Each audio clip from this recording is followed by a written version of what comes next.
بسم الله الرحمن الرحيم نحمده ونصلي على رسوله الكريم أما بعد فقد قال الله تعالى في كلامه القديم في القرآن المجيد بعد أعوذ بالله من الشيطان الرجيم بسم الله الرحمن الرحيم ورتل القرآن ترتيلا صدق الله العلي العليم எல்லா புகழும் அல்லாஹ் ஒருவருக்கே உரித்தாகட்டுமாக.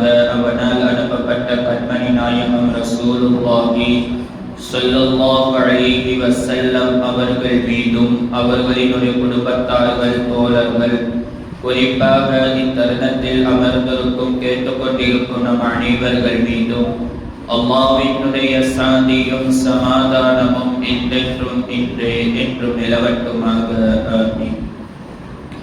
கண்ணியத்திற்கும் மரியாதைக்குரிய முஃமின்களே, அல்லாஹ் சுப்ஹானஹு வ தஆலா இந்த ரமலான் மாதத்தை மிகப்பெரிய ஒரு பாக்கியமான ஒரு மாதமாக ஆக்கி வைத்திருக்கக்கூடிய காரணம் என்பது, இந்த மாதம் குர்ஆனின் உடைய மாதம். இந்த மாதத்தில்தான் அல்லாஹ் தஆலா குர்ஆனை இறக்கி வைத்திருக்கின்றார். குர்ஆனில் இந்த மாதத்தை குறித்து சொல்கிற பொழுது அல்லாஹ் தஆலா சொல்லுவார், ஷஹ்ரு ரமலான் அல்லதி உன்சில ஃபீஹில் குர்ஆன். இந்த மாதத்தில் நாம் குர்ஆனை இறக்கி வைத்திருக்கின்றோம் என்பதாக சொல்லுவார். அப்படி என்றால் இந்த மாதம் என்பது, இந்த மாதம் முழுவதும் குர்ஆனை ஓதுவதின் மூலமாக, கேட்பதின் மூலமாக, அதனுடைய விளக்கங்களை அறிந்து அமல் செய்யக்கூடிய மூலமாக இந்த மாதத்தை நாம் சங்கை செய்ய கடமைப்பட்டிருக்கின்றோம்.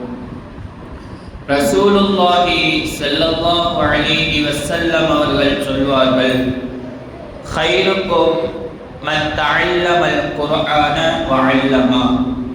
உங்களில் யார் சிறந்தவர்கள் என்றால், குர்ஆனை கற்று அதை பிறருக்கு கற்றுக் கொடுக்கிறார்களே அவர்கள்தான் சிறந்தவர்கள் என்பதாக சொல்லுவார்கள். முதலில் குர்ஆனை நாம் ஓத வேண்டும், அதன்படி அமல் செய்ய வேண்டும், அதனுடைய விளக்கத்தை விளங்க வேண்டும். அதுக்கப்புறம் நம்முடைய குழந்தைகளுக்கு அதை கற்று தரக்கூடிய பெற்றோர்கள் தான் சிறந்தவர்கள் என்பதாக இந்த ஹதீஸின் மூலமாக நமக்கு தெரிய வருகிறது. குர்ஆன் ஓதக்கூடிய நன்மையை குறித்து பெருமானார் ரசூலுல்லாஹி ஸல்லல்லாஹு அலைஹி வஸல்லம் அவர்கள் சொல்லுவார்கள், மன் கரஅ ஹர்ஃபன் மின் கிதாபில்லாஹி ஃபலஹு பிஹி ஹஸனத்தன் வல் ஹஸனத்து பில் அஷ்ரி அம்சாலுஹா.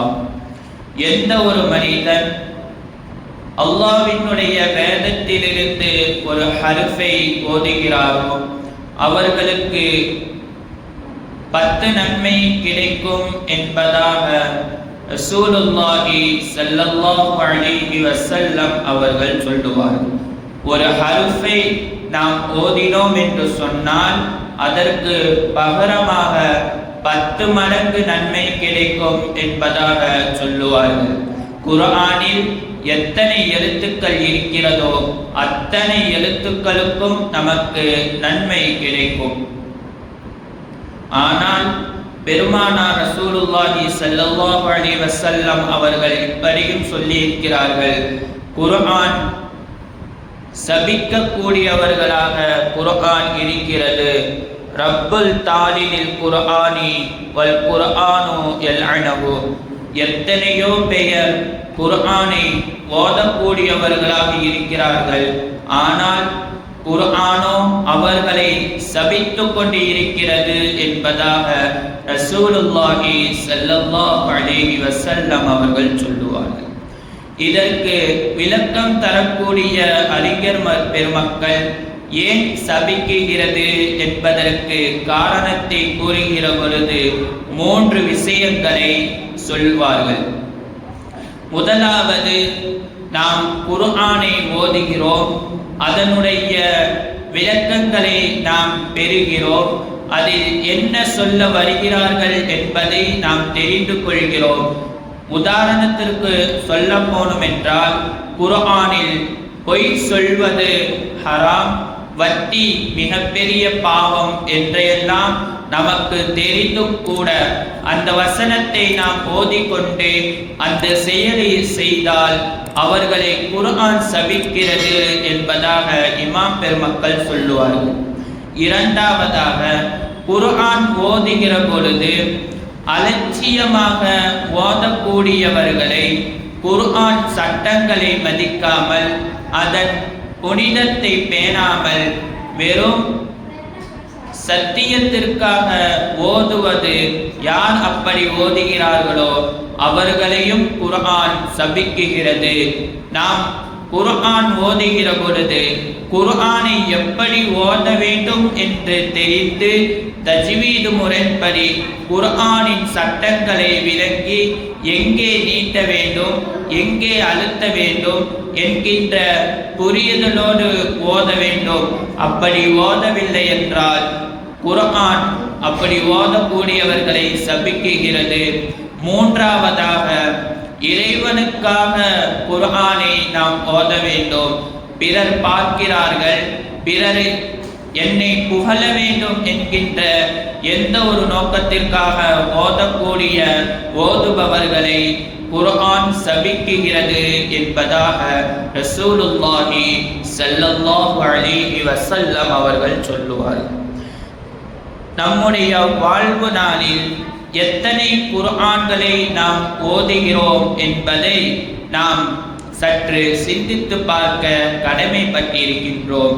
ஏனென்றால் நம்முடைய வாழ்வு நாளில் ஓதக்கூடிய குர்ஆன் நாளை மறுமை நாளில் நமக்கு சிபாரிசு செய்யக்கூடியதாகவும் நரகத்திலிருந்து காப்பாற்றக்கூடியதாகவும் சொர்க்கத்திற்கு அழைத்து செல்லக்கூடியதாகவும் இருக்குகிறது. பெருமானார் சொல்லுவார்கள், இக்ராஉல் குர்ஆன, குர்ஆனை ஓதக்கூடியவர்கள் ஃபஇன்னஹு யஅதி யௌமல் கியாமத்தி, நாளை மறுமை நாளில் நாம் ஓதிய குர்ஆன்கள் நம் முன்னாடி வரும். ஷஃபீஅன் லி அஸ்ஹாபிஹி, யார் ஓதினார்களோ அவர்களை நாளை மறுமை நாளில் அது சிபாரிசு செய்யும் என்பதாக பெருமானார் ரசூலுல்லாஹி ஸல்லல்லாஹு அலைஹி வஸல்லம் அவர்கள் சொன்னார்கள். இன்னமும் கூட நமக்கு குர்ஆன் ஓத தெரியவில்லை என்பது மிகப்பெரிய ஒரு கவலையாக இருக்க வேண்டும். ஆனால் ஏன் என்று சொன்னால், ரசூலுல்லாஹி ஸல்லல்லாஹு அலைஹி வஸல்லம் அவர்கள் சொல்லுவார்கள், சொர்க்கத்தினுடைய மொழி அரபி, எனக்கு பிரியமான மொழி அரபி, அதனால்தான் குர்ஆனும் அரபியில் இருக்குகிறது. பெருமானாரினுடைய 63 வருடம் நாவில் வந்த அரபி நமக்கு பார்த்து ஓத தெரியவில்லை என்று சொன்னால் நாம் வாழ்வதில் எந்த ஒரு அர்த்தமும் இல்லை. நம்முடைய மரணம் வருவதற்கு முன்னால் எப்படியாவது சிரமம் பட்டாவது நாம் குர்ஆனை ஓதக்கூடியவர்களாக மாற வேண்டும்.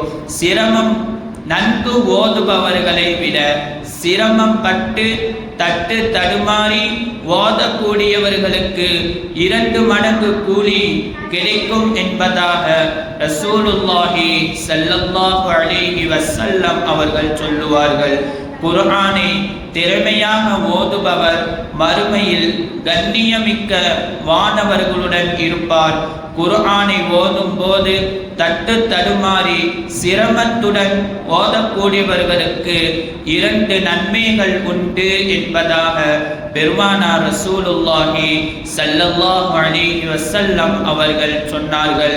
அருமையான முஃமின்களே, நம்முடைய மரணம் வருவதற்கு முன்னால் நமக்காக நாம் அதிகமான குர்ஆன்களை ஓத வேண்டும்.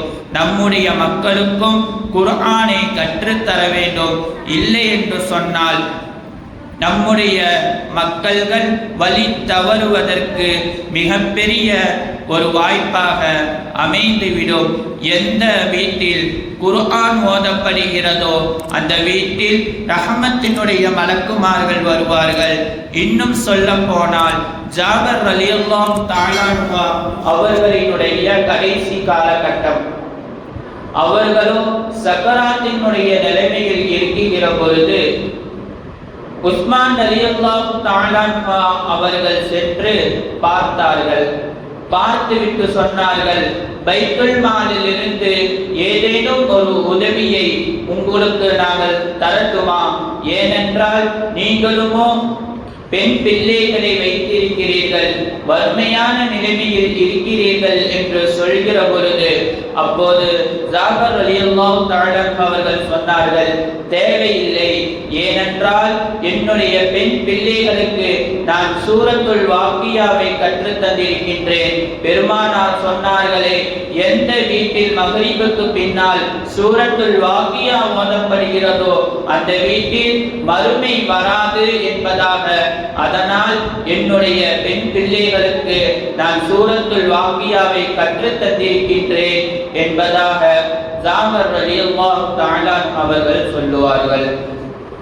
அருமையான முஃமின்களே, நம்முடைய நாவில் எந்த அளவுக்கு குர்ஆனினுடைய வசனங்கள் வருகிறதோ அந்த அளவுக்கு நம்முடைய வாழ்க்கை பரக்கத்து நிறைந்த வாழ்க்கையாக, சிரமம் இல்லாத வாழ்க்கையாக, நிம்மதியான வாழ்க்கையாக நாமும் வாழ்வோம்.